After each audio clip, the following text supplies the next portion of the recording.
I read some great books in the year 2024, but there were some disappointments. There are a couple books on my list that did not live up to the hype, that I did not like, or that I felt were a little bit too overhyped. Let's go through the books that I was disappointed with in 2024. Nero by S.J. Tilley. This is a kind of dark mafia-ish romance. It is about a man who jumps into our female main character's living room because he's running away from the police. But we kind of don't ever really get a story behind why he was running away from the police in the first place. So that was kind of like a little bit of a plot hole for me. It was okay. I didn't love it. It didn't add anything. I felt like there were so many better books out there other than Nero. But if you're just starting your dark romance journey or your mafia journey, it is just a good, easy book. But for me, it was a bit of a letdown. I honestly had bought in these special editions and I had to sell them on Mercari. I read Nero and I did not like it, so I didn't even read the rest of the series. There is so much hype around this book and I personally did not like it. Maybe it's just because I'm not that big of a hockey romance fan or what it was, but The Pucking Wrong Number by C.R. Jane was a no for me. This was a big letdown in 2024. All of my friends and mutuals have raved about it, so I was like, oh my gosh, I'm gonna love it, I'm gonna eat it up. The main male character's name is Lincoln Daniels. He is obsessed with our main female character and I love that, but he was giving me the ick. I don't know, I just didn't like it. I felt like it was like your basic hockey romance. He's a billionaire, she's not that, she doesn't come from money, so it's just like your basic love story of like a billionaire. He's obsessed with her, he stalks her, he makes her quit her job, he does all of these things to kind of like insert himself in her life. But for me, I didn't like it. It may have been because of the hockey situation thing, but for me, it was a no. Okay, this one pains me to talk about, but it is Leather and Lark by Brynne Weaver. I absolutely loved Butcher and Blackbird. That was one of my favorite reads of 2023, and I was so excited for Leather and Lark. I just think it personally fell flat for me. I don't know. I just didn't like the story. I didn't like the characters. I tried the audio. I tried it on my Kindle. I just didn't like it. Butcher and Blackbird was an absolute masterpiece, and I was just missing the banter, the wittiness, the tension between the characters. I feel like Leather and Lark characters did not have that at all, personally. So for me, it fell a little bit flat, and it was one of the biggest disappointments of 2024. Book 1 of the Hollow Boy series by Monty J. I am really trying to give this series a shot. I read book 1. I did not like it. It did not suck me into the series, to the storyline, to the characters.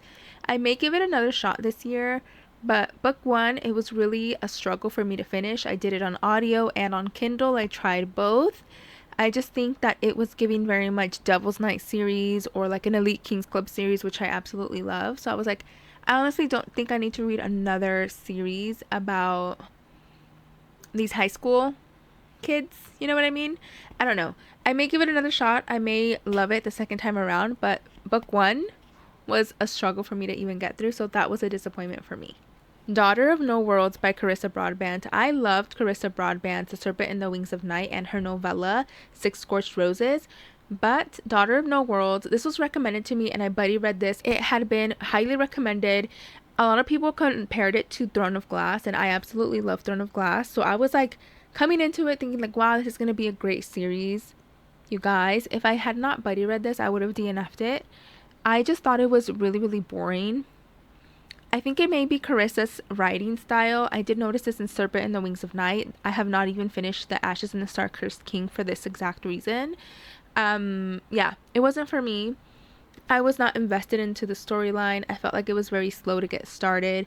It's okay, but it was giving very much YA, and I feel like there's so many other fantasy books that might deserve my time. So Daughter of No World was a no for me. I will not be continuing it at all. Yeah, it was just a hard no and a pass for me. Another big disappointment of 2024 was Madness by Chantal Tessier.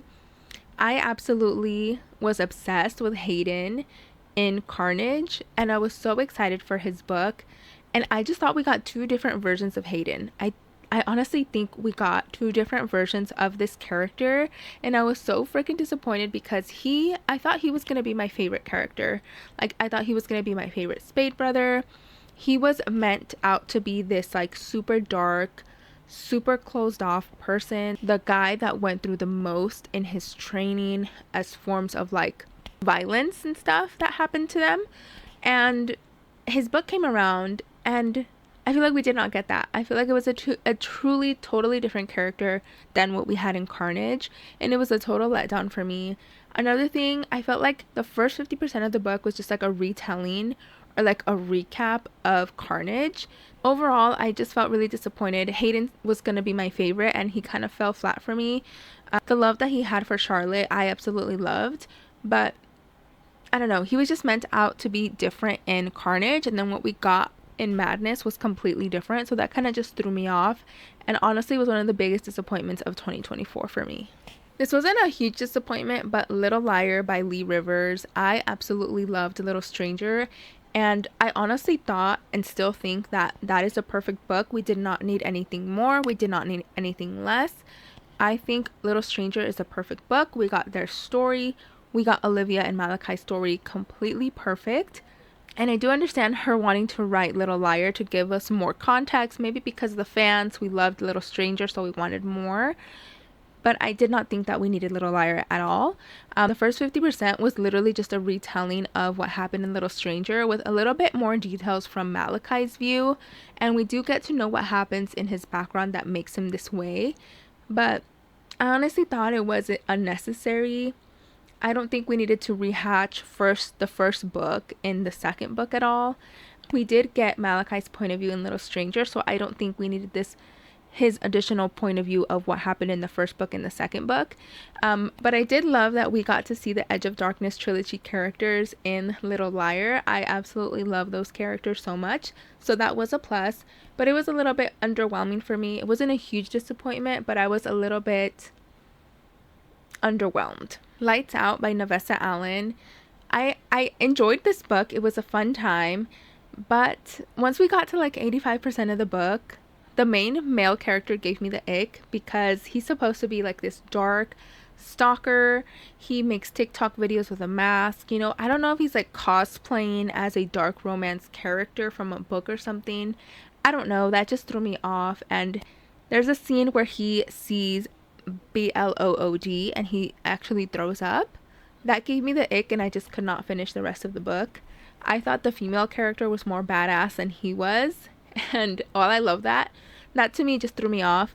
I will give kudos and will always recommend the audio version of this book. The narrators did an amazing job, so if you are gonna read it, I recommend the audio. It is phenomenal, but I stopped around 85% of the book. I just couldn't get it in me to finish this book. Phantasma by Kaylee Smith. I thought this book was really overhyped. To me, I didn't really like it. I could see what was going to happen in the end from a mile away. It is a good like gothic dark fantasy, which is really cool. There was like different trials in a house of demons and devils, so that kind of aspect was cool. I think it's the author's writing style that I couldn't really get into the book. When I read, I love to be immersed in the world, right? I want to feel like one of the characters. I want to feel like a fly on the wall. I want to feel like I'm in the scene, and I just couldn't get through that in this book. Maybe it's because I did the audio and I did the Kindle version. I was just trying to like, maybe the audio will be better, maybe reading it will be better, and it just didn't hit the mark for me. I know a lot of people loved this book and it's their favorite read of 2024, but for me it fell flat.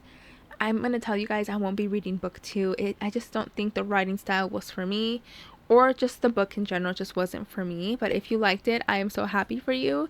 But I just think it's honestly the author's writing that I couldn't really get into. And for me, a book, you have to like get me hooked. I like to be sucked in. I like to feel like I'm in the world, like I'm in the story, like I'm a character in the book. And this book did not catch my attention like that. It did not make me feel that way. Maybe that's why I just wasn't as invested into the characters and into the story. Those were some of the books of 2024 that I was disappointed, were overhyped, or I just did not finish. I'm so excited to get reading in 2025. I've already started my year on a good note, but let me know in the comments, what was one book of 2024 that had you disappointed, had you feeling underwhelmed, and all of the above. Let me know in the comments. I'll see you guys on the next video. Bye!